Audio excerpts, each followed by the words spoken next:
Freudiana Radio, la voz psicoanalítica del mundo.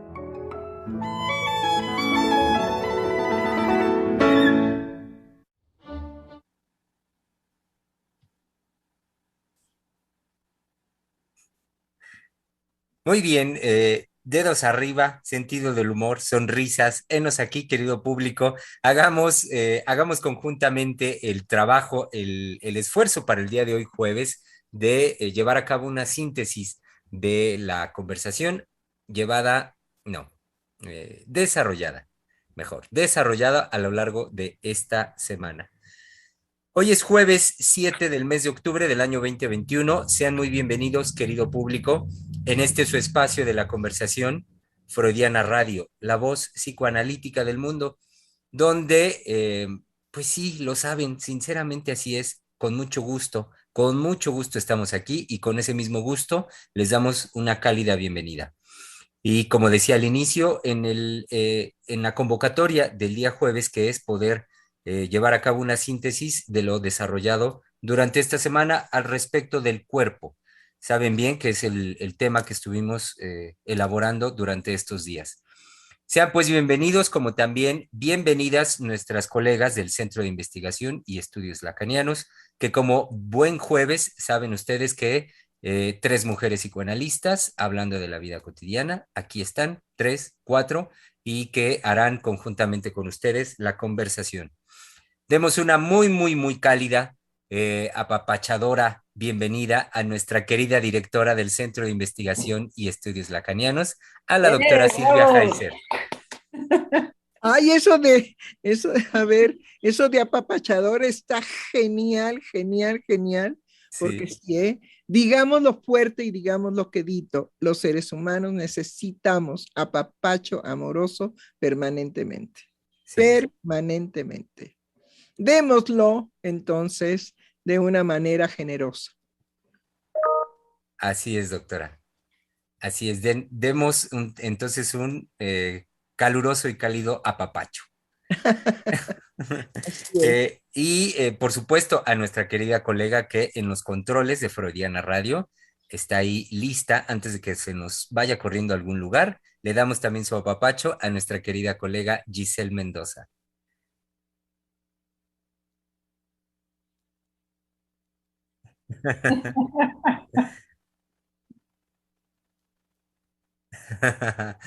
Muy bien, así es que ya saben, querido público, la tarjeta de presentación de Giselle dice apapachadora. Muy bien, bienvenida Giselle, bienvenida y también con un cálido apapacho a nuestra querida colega Teresa Negrete. Ay, sí. ¿Qué tal? Igual, al ser apapachada, apapacho también. Sí, Sí. sí. Ay, qué horror. Muy bien. Pues bueno, por supuesto que estamos más que dispuestos a brindar el saludo muy cálido, también el apapacho sumamente cálido a nuestra colega que falta, pero ¿qué creen, querido público? No la veo en su cámara, no está ahí. Esperemos que en un momento más se acerque, se incorpore a la conversación. Pero bueno, le damos la cálida bienvenida y apapachada también a nuestra querida. Aquí está, ahí viene corriendo. Entonces démosle un saludo y un apapacho también hasta Francia a nuestra querida doctora Adriana Sí, Lozano. hombre, yo de envidiosa, que siempre la que se va corriendo y se desvanece es Giselle, dije, ahora me desvanezco yo. Ah, Envidiosa, competencia permanente. misteriosa.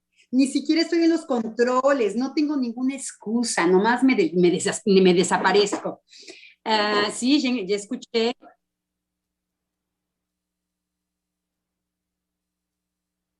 Ya es más que suficiente.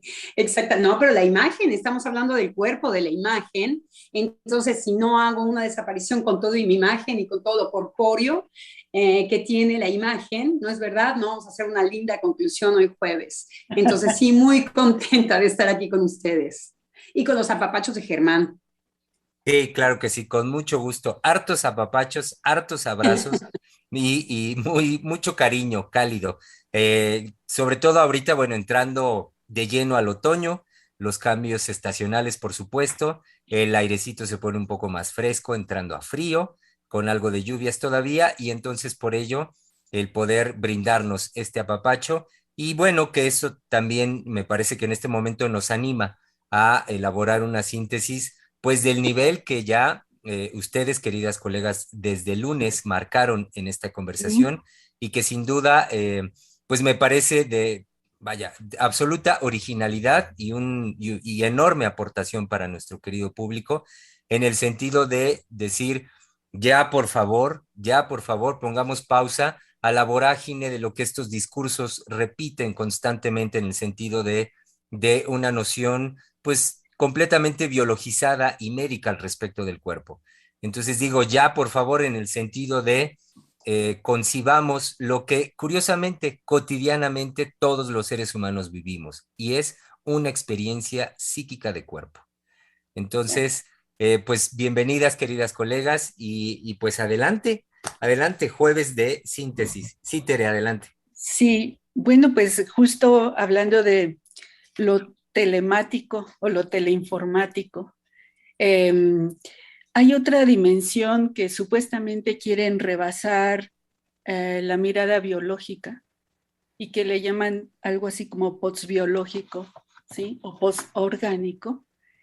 En esta idea de incorporación de las ciencias y la tecnología, ¿no? En donde la telepresencia, dicen, o la presencia virtual toma un lugar, y ahora con la condición de la pandemia, pues se refuerzan estos discursos. Entonces tenemos que desde este lugar asumen como que lo biológico expresado en lo orgánico, ahora se abre una nueva cultura de una biología articulada con lo digital, ¿no? Pero en el fondo están jugándose nuevamente en pensar, no dejan fuera la idea de lo orgánico, ¿sí? Como cierta materialidad que se extiende con la virtualización. Y traigo a cuenta aquí una referencia de un tecnoartista, ¿no? Eduardo Cae, que trabaja con Roy Scott, en donde ellos dicen que esta extensión del cuerpo a través de lo telemático, pues es como una liberación de la materialidad, ¿no? Y aquí pongo una cita de él que dice: a medida que interactúo en la red, me configuro a mí mismo, y mi extensión red me define exactamente como mi cuerpo material me definía en el viaje de la cultura biológica. No tengo ni peso ni dimensión en cualquier sentido exacto, solo me mido en función de mi conectividad. Y entonces vamos bien. Bueno, permítanme que me ría yo un poco porque a la hora que él se muera y apeste, nada de conectividad ni nada de eso, es una fantasía. Me parece que esto nos lanza, estamos embromados ahora con aquello que ha sido finalmente el descubrimiento del psicoanálisis, pero que ha habido un vaciamiento de lado de, como yo quería insistir el lunes, de fantasmas muy pobres, de 3 fantasmas que nos rigen. Lo escuchamos muy bien en la cita que hace Tere, porque si bien se está dando cuenta de que el cuerpo no tiene que ver con el organismo, que el cuerpo se gana psíquicamente. Cuando uno nace, no nace con un cuerpo, tiene sensaciones principalmente.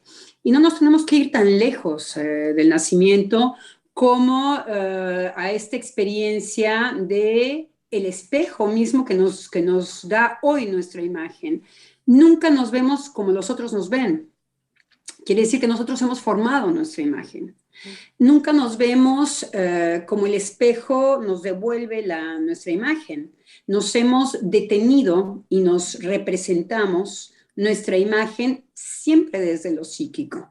Es por eso que nos puede sorprender que las gentes revelen de nosotros cosas que nosotros no vemos nosotros mismos en nuestra imagen. Esta es una experiencia que todo el mundo tiene todo el tiempo. Entonces, efectivamente el cuerpo es algo que psíquicamente se gana. Freud nos enseña que antes de poderse concebir en los lugares de identificación, tanto con la madre como con el padre, como los gentes cercanos con las identificaciones secundarias, primero tenemos las sensaciones. Entonces, este cuerpo va a empezar a ser algo mío a través de lo que Freud va a llamar una satisfacción sexual.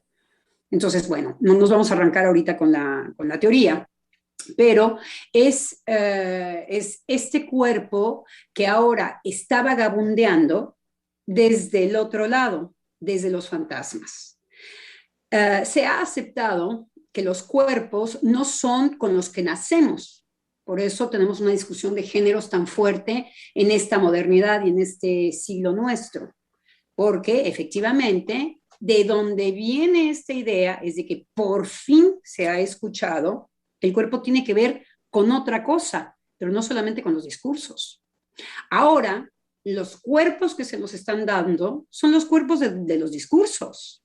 Entonces, finalmente es volver a ensordecerse con respecto a que no hay una armonía de cuerpos, a que no hay una experiencia única del cuerpo, a que el organismo y el cuerpo no están de acuerdo. Hay una división que uno experimenta simplemente en cuanto nos enfermamos.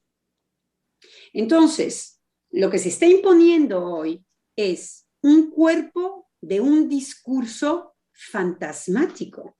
El cuerpo joven, el cuerpo que no debe de ser obeso, el cuerpo definido bellamente desde quién sabe qué cánones, seguramente blanco, bueno, sí, teniendo a los Estados Unidos como este imperio que nos domina, sí, van a ser cuerpos que se van a parecer a todos los cánones norteamericanos. Vemos, por ejemplo, que los japoneses pueden operar sus ojos, ¿no es verdad? Que en las mangas podemos ver que los güeritos siempre están presentes, los ingleses estuvieron siempre en Japón y hay un imperio de este tipo de cuerpos. Entonces, vemos cómo ahora batallamos con los cuerpos que no son organismo biológico, pero que son discursos total y absolutamente de unificación. Entonces, ahora desde el fantasma vamos a negar la diferencia. Claro. Desde el fantasma vamos a suponer que hay un cuerpo únicamente fantasmeado, lo cual no es así. Entonces, cedo la palabra. Sí, en ese terreno incluso de búsqueda de unificación, es que vamos viendo cómo esta tecnociencia incorpora todos los elementos que tienen que ver con las prótesis, ¿no? Con estos elementos de perfeccionamiento, en donde está una idea temporal, ¿no? Evolutiva, o sea, como... Pues la misma palabra perfeccionamiento. Exacto, perfeccionamiento, que tiene... ¿En función de qué? A mí me gusta mi rodilla que envejece. Claro. Yo estoy muy apegada a mis dolores. Perfeccionamiento, ¿desde dónde? Estos son los discursos, ese es el cuerpo que se nos está dando. Claro. E incluso en este sentido, por ejemplo, está todo lo que se plantea como novedad de incorporar una relación del orgánico con la computadora, ¿no? Y puedo referir a una investigación en donde pretenden Kevin Warky, un investigador que está trabajando en la idea de poder implantar los microchips en los organismos, y a partir de ahí, con lo elemental que en efecto tú dices, las sensaciones, ¿no? Jugado en la sensación, como si no hubiera un ejercicio, un trabajo subjetivo, sino desde la pura sensación expresada por los estímulos, ¿sí? Poder captar el sistema nervioso y las señales físicas producidas de las sensaciones de rabia, miedo, dolor, etcétera, para poder inhibirlas con estimulaciones informáticas. Entonces aquí Bueno, algo, perdón. La broma es que de todos modos utilizan el lenguaje. sí, absolutamente. Entonces, si algo propone precisamente los desarrollos, principalmente de Lacan, en la concepción de la biología lacaniana, lo primero, digamos, para constituir un cuerpo es el lenguaje. Es decir, nombramos lo que usted acaba de decir ahorita, que las prótesis, que el chip, que finalmente la imagen en la televisión, en fin, todo pasa por el lenguaje. Yo podré hacer una buena creencia de que realmente estamos avanzando cuando de lo que se habla no sea un habla, ni una palabra, ni un lenguaje. Pero además es un lenguaje simplificado a la información. No, y además también Pero Lacan lo que lenguaje, decía es que Sí, no permítame, hay, sí, no, pero sí, lenguaje, sí, finalmente absolutamente. lenguaje. Sí. y otra cosa muy importante que dice Lacan, que no es nada más del lado del lenguaje, sobre todo con el estadio del espejo, y es que el cuerpo se va a hacer a partir también de un organismo viviente, pero en esta no comunicación entre una imagen ideal, una imagen en donde yo puedo anticiparme, pero primero como unidad, muy importante. Primero, la unidad no está experimentado como primario. No se siente uno, es lo que estábamos diciendo con respecto a Freud. Uno resiente el cuerpo, pero no puede hablar de que tiene un cuerpo. Entonces, Lacan lo que va también a descubrir con respecto al cuerpo es que no es sino un organismo viviente, pero este organismo viviente es el que no coincide con la imagen de uno, que es la famosísima imagen del reflejo en el espejo, en donde lo que se concibe es una unidad. Lo que Tere nos está trayendo es exactamente la división de la imagen. Estos discursos desde un fantasma en donde se puede prescindir de lo vivo, en donde estamos en la computadora, en donde nos encontramos sin lo vivo.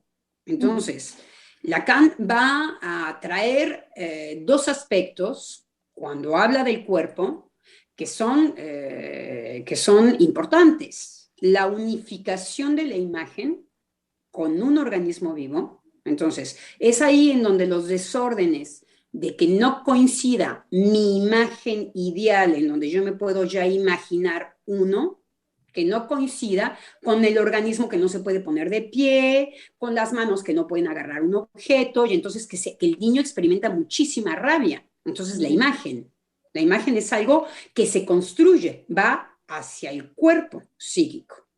Y por el otro lado, lo que decía la doctora Heiser, que va a ser la palabra. Entonces, algo que viene a atravesar a este cuerpo y que los separa para siempre también de las sensaciones. Claro. Aquí creo que lo que hay que aprovechar es el ideal que se está, digamos, buscando con reducir toda la problemática psíquica única y exclusivamente a estímulo-respuesta. ¿Sí? Es decir, le colocamos al recién nacido un chip, quién sabe en dónde, pero donde se lo coloquen, y entonces yo tengo que traducir lo que el chip me transmita en lenguaje. Aunque sea... Y también lo contrario, doctora. Por un lado lo biológico y por el otro lado lo fantasmático. Claro. El fantasmático, en donde ¿qué es lo que se escucha? El discurso. Un cuerpo es, como decía Teresa cuando hablaba de estas cosas, es perfecto. ¿Perfecto desde dónde? ¿Quién va a definir perfecto? Entonces ya estamos, ya no del lado de la proeza biológica, sino estamos del lado del fantasma, pero el fantasma empobrecido. En este punto es muy importante lo que dice la doctora Lozano, porque se cree que con esta pretensión de deshacernos de lo viviente para darle paso, digamos, a una interpretación más inmediata que no pasara justo por el fantasma, lo pretendemos como una respuesta al fantasma. Porque cuando un sujeto dice me duele, está implicado lo viviente, pero también está implicado lo fantasmático, está implicado lo imaginario y está implicada, por supuesto, la palabra. Entonces, es esa unificación, ¿no? La que está implicada al momento que un sujeto dice me duele. Sí, ahora la deriva es psicótica. Ahora la deriva es, como escuchábamos muy bien en el texto que nos leyó Tere, es esta deriva en donde yo me encuentro entre la plasma de bueno, es psicótico. Entonces, efectivamente, no hay encuentro con lo viviente. No hay esta discordancia entre el organismo, el lenguaje, por supuesto la palabra, y la imagen. Por eso, Entonces, pero volver... yo creo que para volver a retomar y enmarcar que a la hora que se muera ya peste, que es lo que va a suceder, Claro. sería conveniente que nos volviera a decir toda la fantasía fantasmática de este artista, de este actor, que dice que ya se liberó de la biología.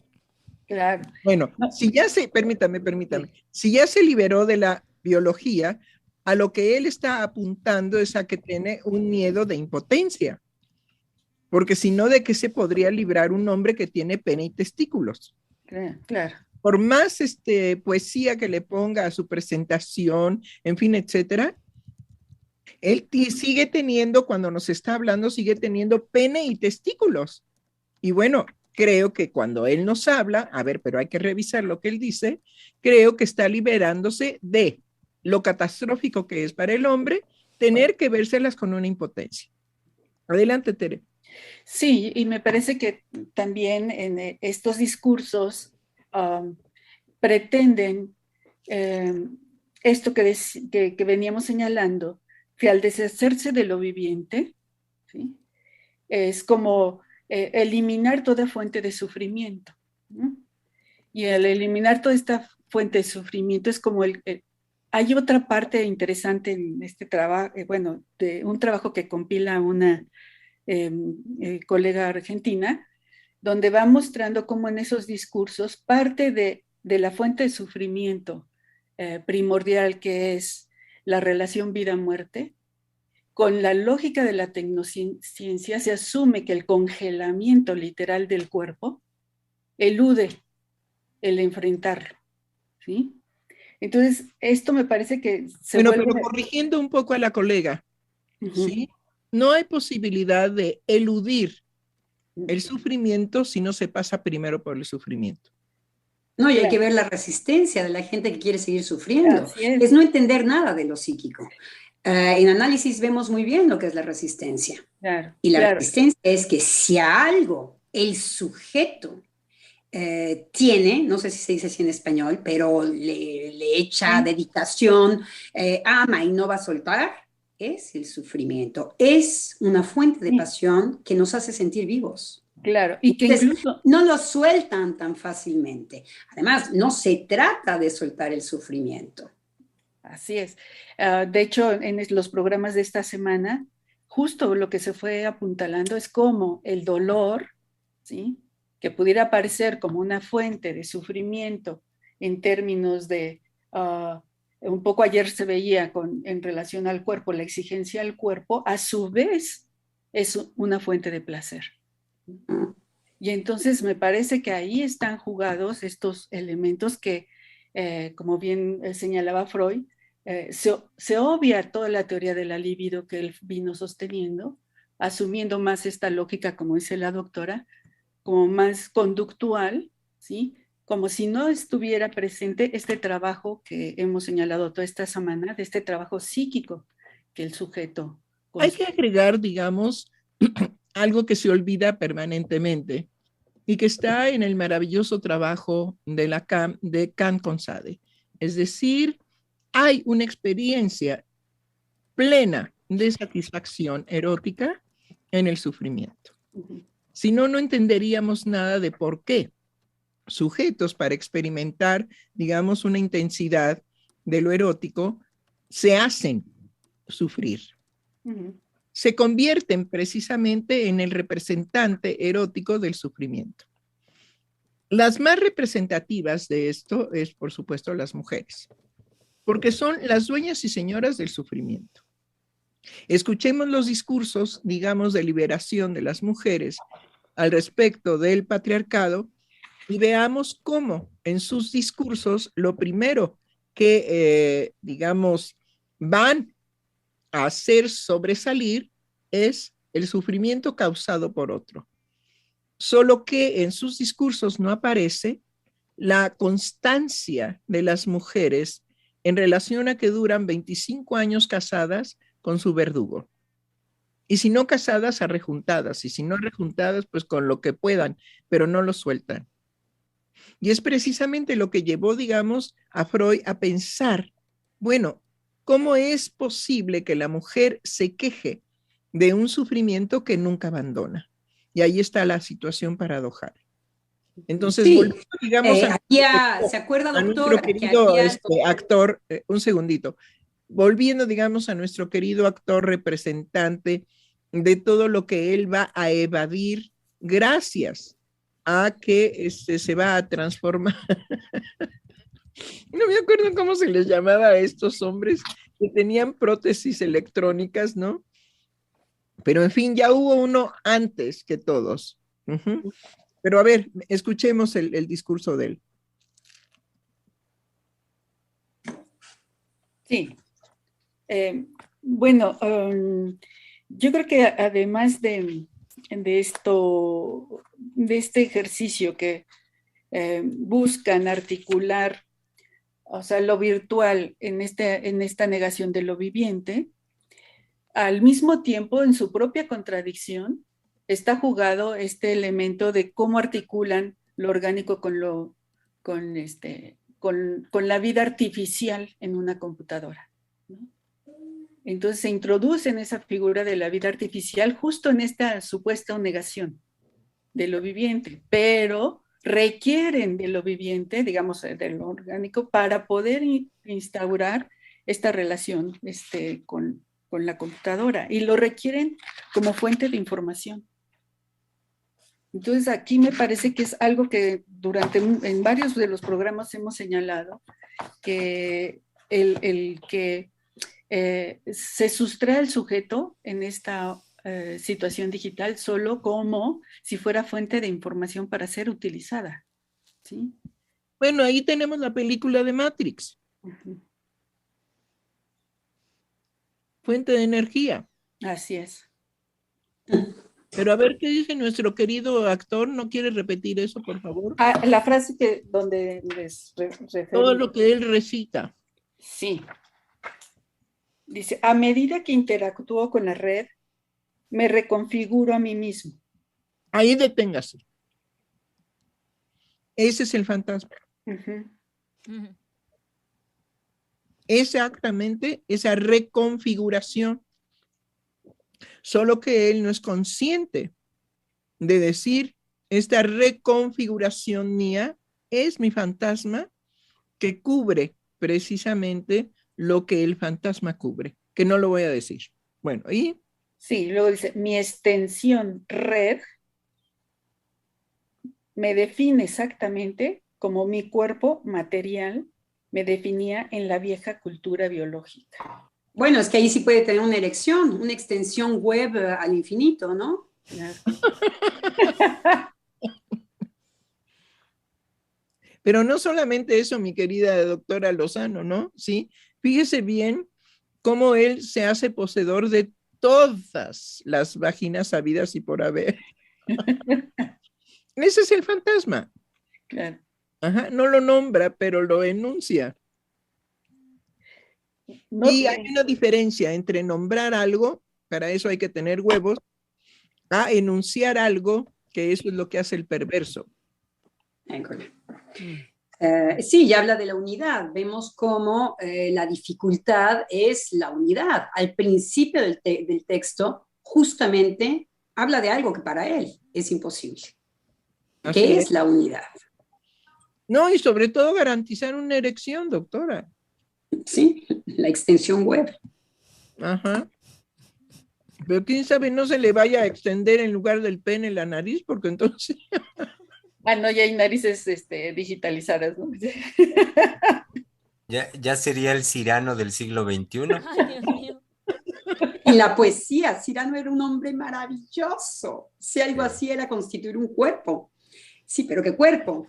Y además, justamente no sin ligazón a el amor por una mujer. Sí. Entonces vemos cómo ahí un fetiche, un trazo de cuerpo, lo va a limitar para poder, ahí está la impotencia, para poder abordar a esta mujer que es bella. Entonces va a ser a través del otro. Entonces vean cómo los cuerpos pues no coinciden, porque no coincide con su verbo, por ejemplo, del cual ella se enamora, la sobrina.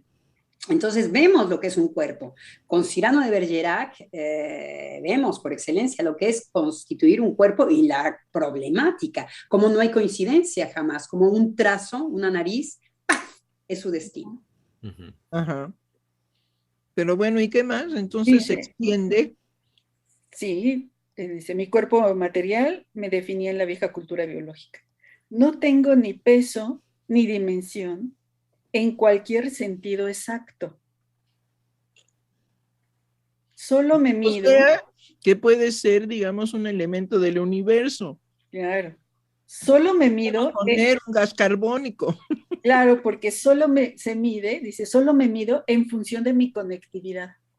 Ah, pero hay medida. Hay medida, quiero decir, chiquito, grandote, como, quiero decir, aparecen, vuelve a aparecer como aspectos muy pobres del fantasma, finalmente.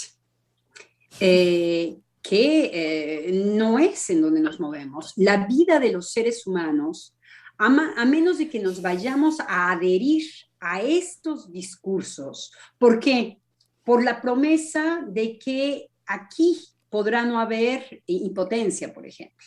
Esos son, como decía Tere, decía, no sufrimiento. Yo no creo que el sufrimiento sea el problema. Yo creo que ocultamos otro tipo de cosas. Y entonces, mientras más se me permita ocultar lo que padezco, en donde yo participo a no poder salir de mi sufrimiento, porque además, bueno, no es, en todo caso para el psicoanálisis no es un objetivo salir, no quiere decir nada el sufrimiento en el psicoanálisis, así nomás, el sufrimiento de qué, cómo, por qué. No podríamos decir ni siquiera que es una demanda analítica lo que trae.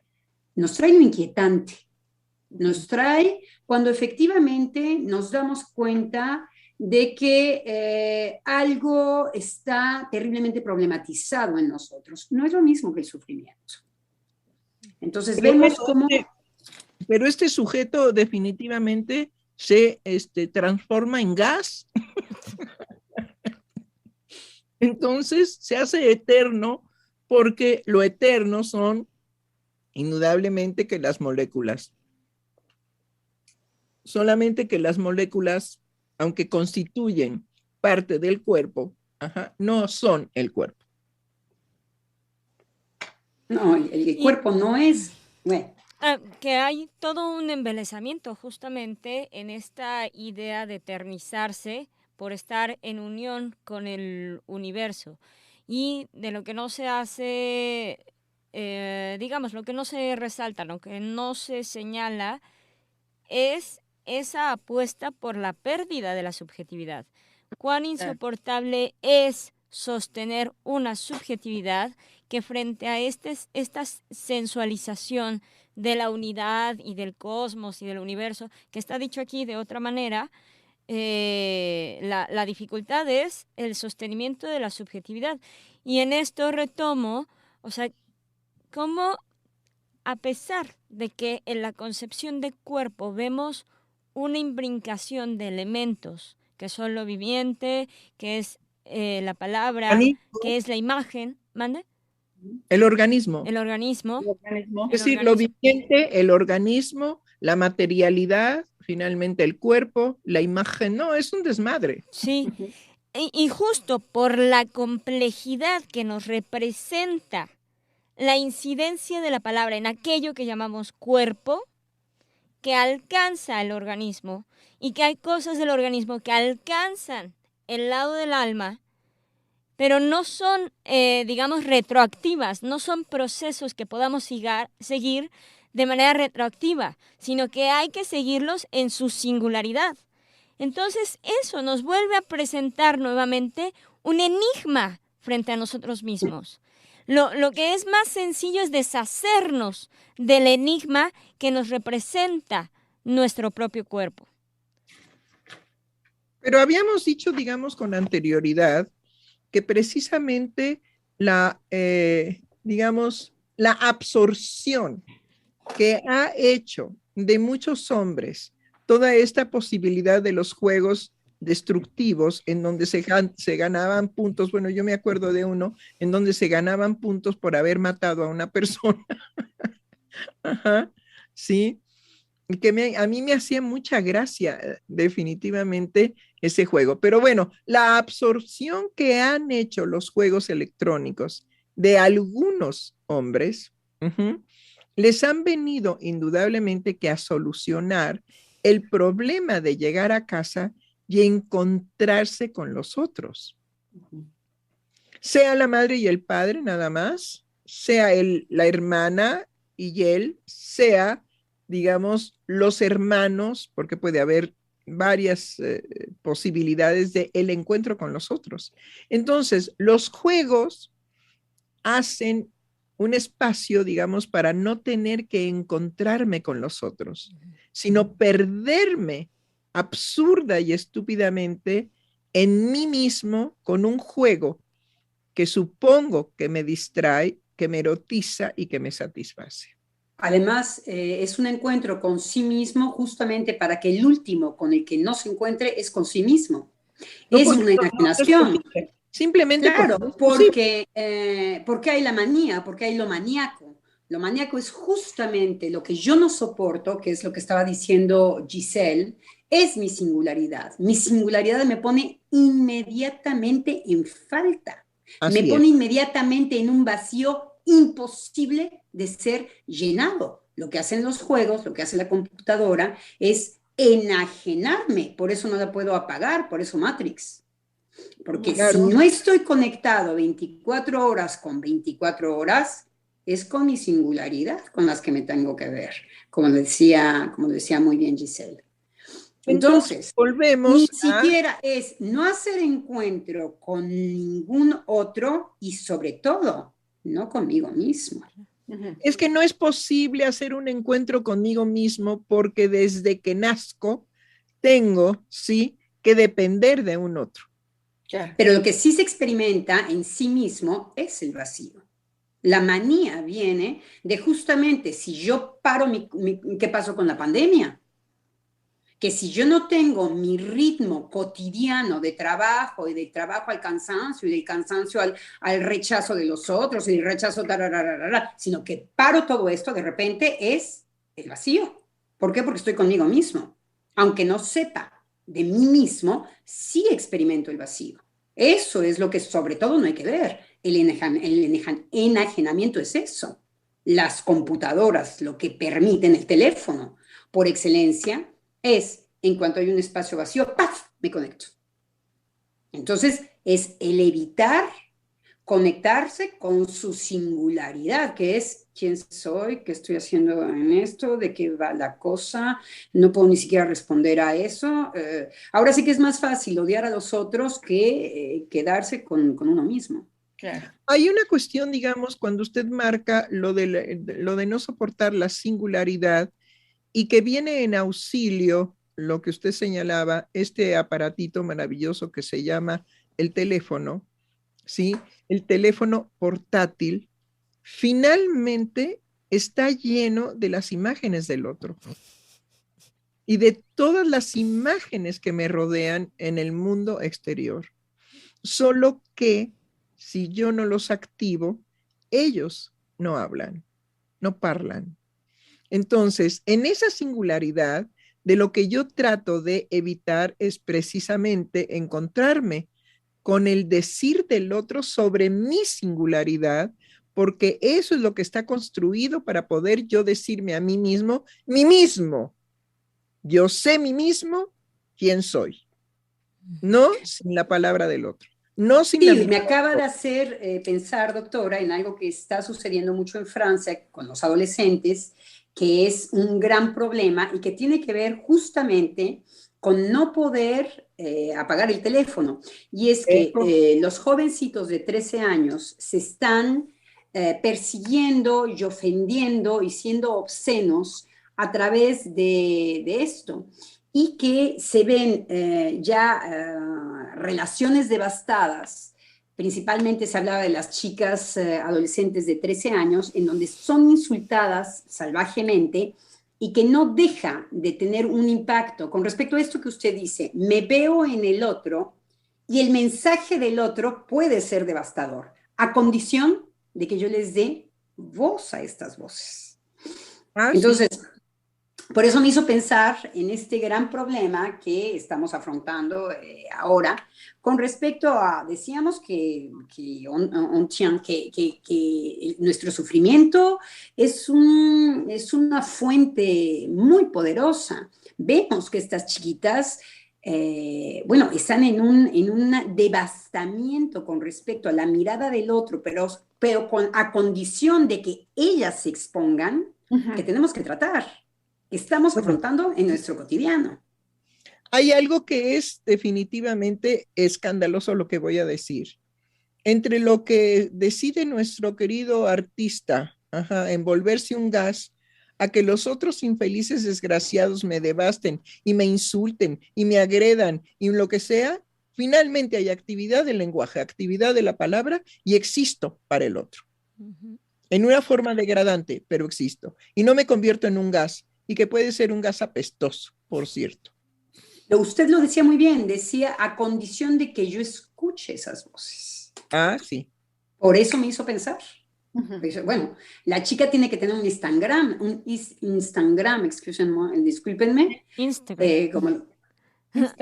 Es en inglés, quién sabe cómo se dice, en francés lo decimos diferente. Instagram, me parece que decimos Instagram, una cosa así. Tiene que tenerlo, además es muy bonito, no tenerlo, para los psicoanalistas no son cualquier palabras, ¿no? Adquirirlo, no adquirirlo, más o menos, como decía en este texto que Tere nos trajo, ¿no? Pero creo que definitivamente, bueno, es que después de que Tere lo leyó, yo no podía aguantar la carcajada porque pensaba precisamente en un real de cuando un sujeto se muere y empieza a pudrirse. Eso es tener un cuerpo. Precisamente eso es tener un cuerpo. ¿Y es un cuerpo en qué? En descomposición. ¿Sí? Ahí está un real que digamos, artista, pues no contemplaba. Por eso no podía yo ya, porque quité mi imagen para poder desayunar, porque me toca el desayuno justamente a la hora del programa y generosamente me lo traen, pero pues no me gusta estar, digamos, en la imagen masticando. Bueno, imagínense nada más. Entonces, afortunadamente puedo dejar el micrófono vivo, pero no la imagen. Y entonces estaba yo verdaderamente entre el bocado y la risa. Decía yo, pero se olvida que se va a morir y que va a apestar. Nos va a asfixiar la doctora.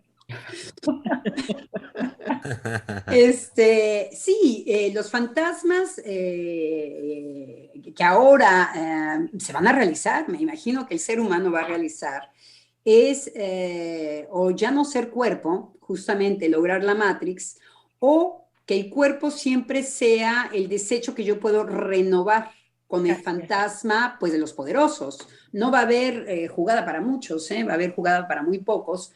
Y, pagarán las consecuencias. Quiero decir, si están con la ilusión de creer que hay una respuesta, tanto para lo perverso como para una felicidad eterna, como para contestarle a aquello que nos da tantísima impotencia, que es el tiempo, el universo.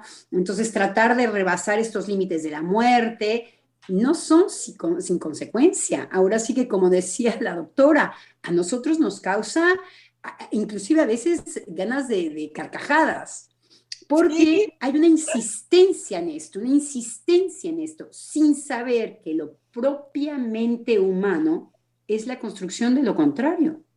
Es encontrarse en sus sufrimientos, es que no hay un solo fantasma, no me puedo contestar lo sexual.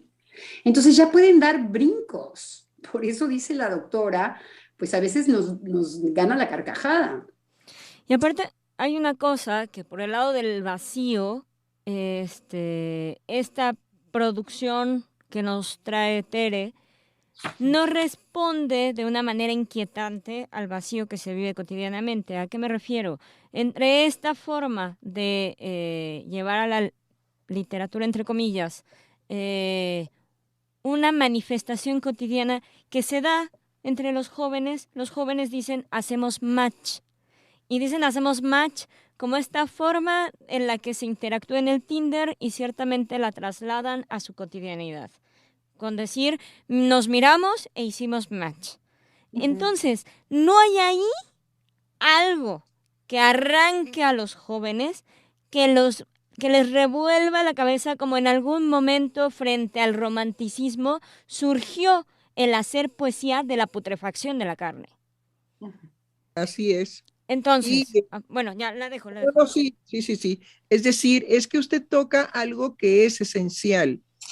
Y lo esencial es que el ser humano quisiera tener el control de su muerte por anticipado. Entonces, precisamente el tener su muerte por anticipado lo llenaría de una toma de conciencia que más bien sería del horror, porque Sí. tiene que enfrentar que es perecedero. Sí. Y también en lo que usted dice, Giselle, es lo cotidiano siempre responde a los discursos. Quiero decir, no se vive en cotidiano lo que tanto se dice en lo ideal. No es así. El sufrimiento de los adolescentes no tiene que ver con un match. Y ese es el de todos los días.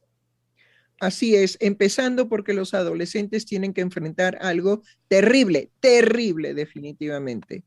He sido amado, podré amar. He sido gozado, podré gozar. ¿Qué he sido para estos dos que se ostentan como... Y justo es ese... Ay, creo que se me congelaron, chin.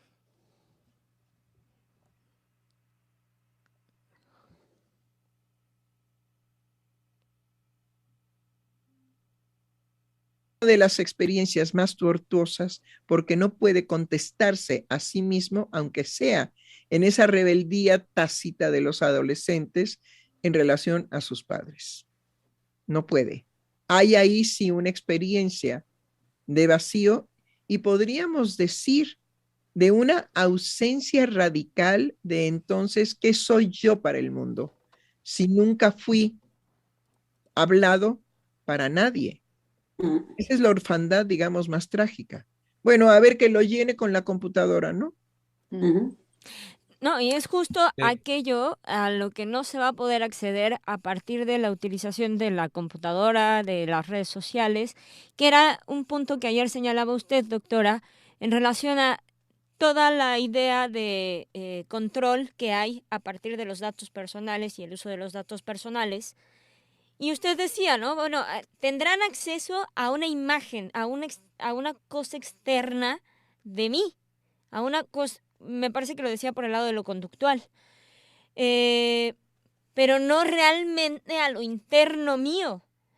Y he ahí, digamos, la preocupación que ha despertado el suicidio en los jóvenes, porque no lo pueden anticipar, no lo pueden, ni siquiera les llega la idea a la cabeza de cómo un sujeto puede estar tomándose fotos muy felizmente en la fiesta con los amigos, estar en la Navidad y 2 semanas después suicidarse.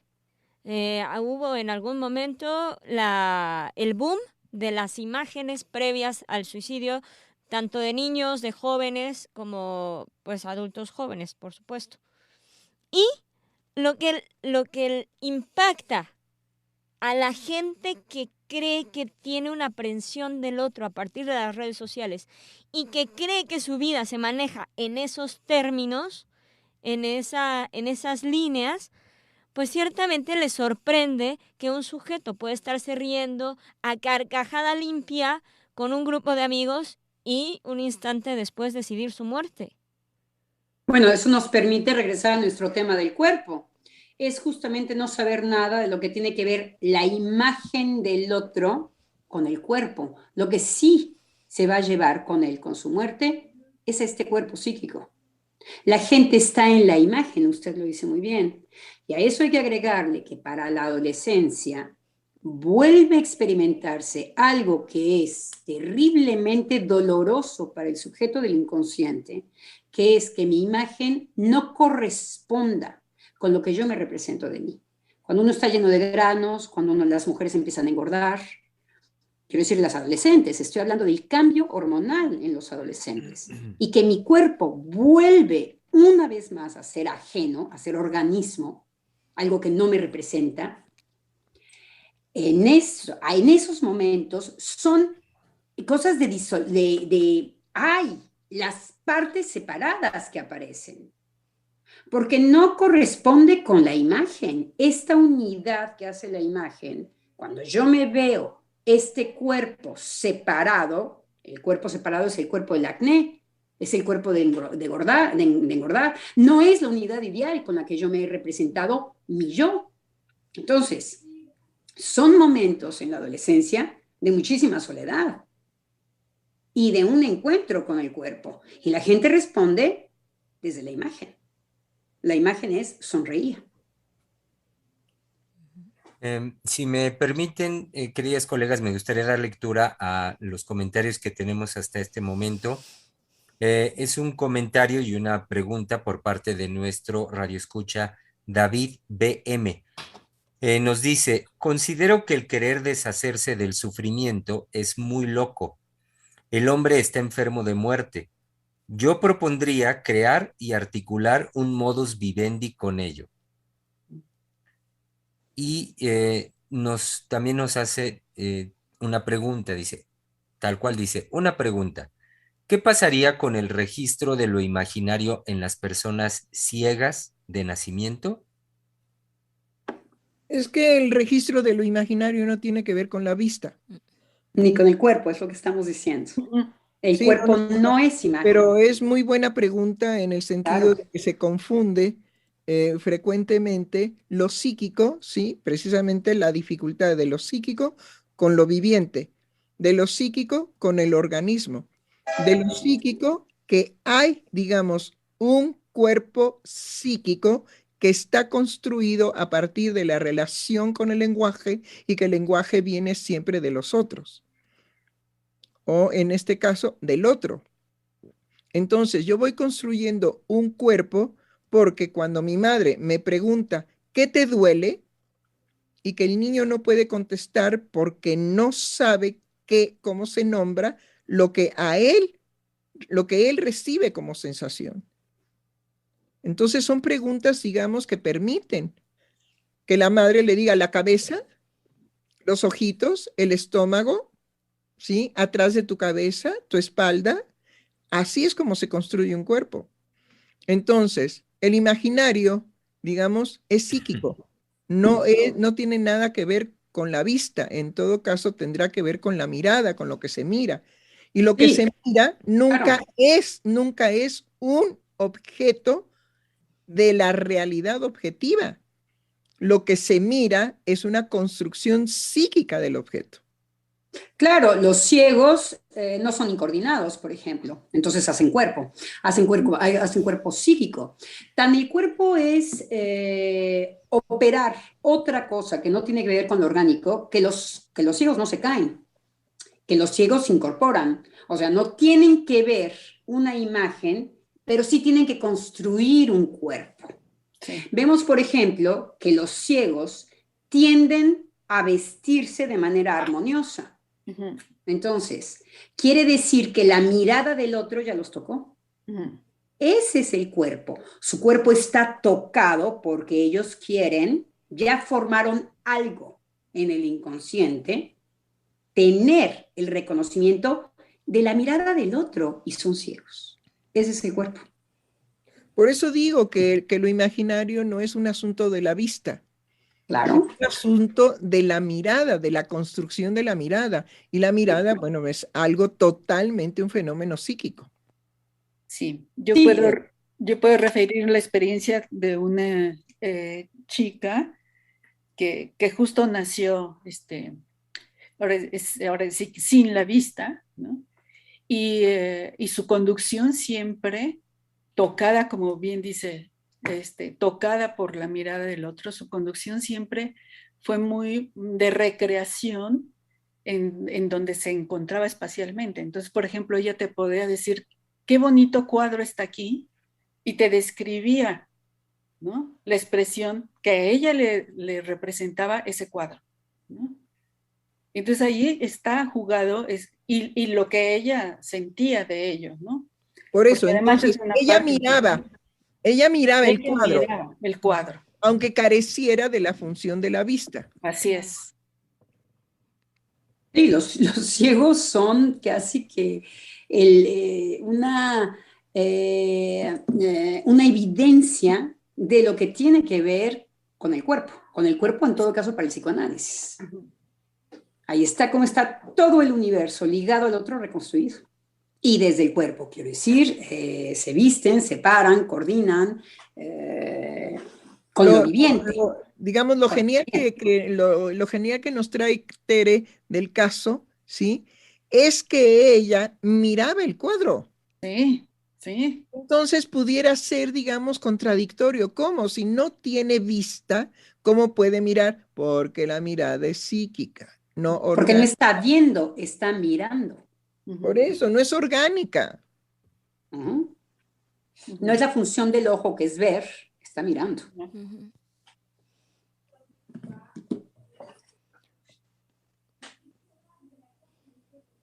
Adelante, Germán, ¿quién más?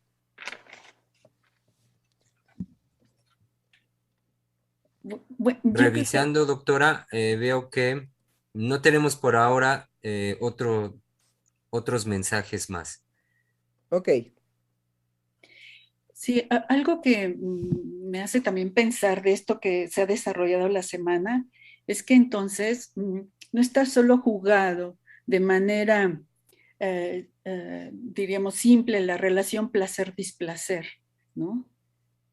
Que con lo que hemos venido planteando a partir de esta búsqueda de organización, que es el trabajo psíquico que se realiza, están jugados estos elementos no como elementos que tengan una dirección contradictoria, sino como en su simultaneidad pueden tener múltiples derivas, ¿no? Y me parece que esto, por ejemplo, cuando hablábamos del dolor, se ejemplifica en tanto que el propio dolor, que puede, por su intensidad, ser una fuente de sufrimiento, también por su propia intensidad, fue ser un estimulante de placer, ¿no? Entonces, me parece que esto es algo importante a señalarlo porque desde ahí es de donde van tomando, como lo hemos visto ahora, la dimensión de distintos discursos que en la idea del confort, ¿sí?, se introducen, como por ahí decía el lunes, como miel, ¿no?, para poder quedar como atrapados en esa discursividad o para poder jugarse con los imaginarios o las fantasmáticas en esa ilusión. Sí, indudablemente.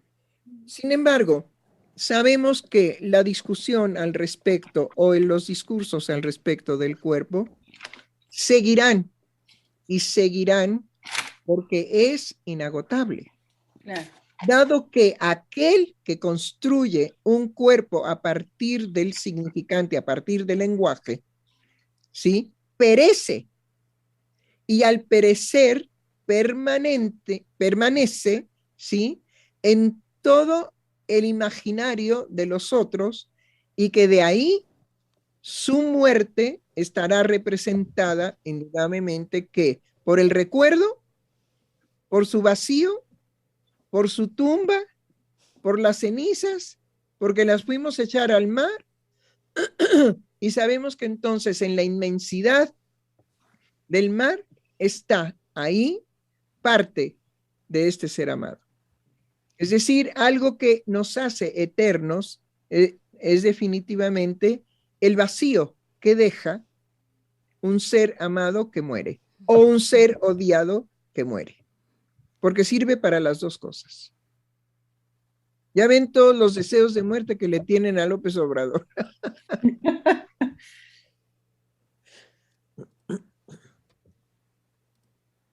Entonces me parece, no sé si estoy, si me escuchan. Me parece que, bueno, podemos concluir sin ningún riesgo de alguna manera con esta gran frase de Lacan que dice que lo viviente no basta para hacer cuerpo. Eso con respecto a lo biológico, con respecto al organismo, con respecto a este pujar de la ciencia de querer encontrar el cuerpo en lo orgánico. Pero que nosotros podemos agregar algo muy fuerte a la frase de Lacan, porque estamos viviendo una época que Lacan no estaba viviendo, y es que los discursos no bastan tampoco para hacer cuerpo, que no es un fantasma el que puede describir el cuerpo de los otros y de los demás. Entonces, que tampoco, que siempre será una locura tratar de llevar al cuerpo, al fantasma o a un discurso uno. Entonces, podemos agregar muy cómodamente de que si bien lo viviente no basta para hacer cuerpo, tampoco los discursos bastan para hacer cuerpo. Es algo más allá. Y ese algo más allá es la conclusión finalmente a la que podemos llegar desde el psicoanálisis. Un cuerpo tiene que ver con tenerlo, simplemente. Se tiene un cuerpo. Y esa es la trifulca, que un cuerpo se tiene.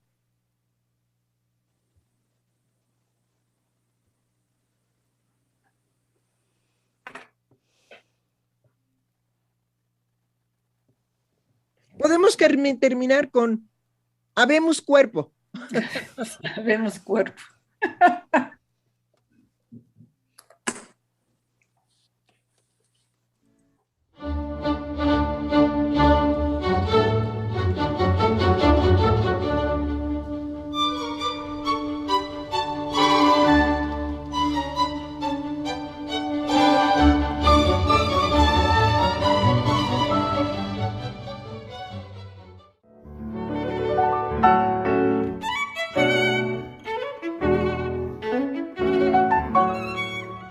Freudiana Radio, la voz psicoanalítica del mundo.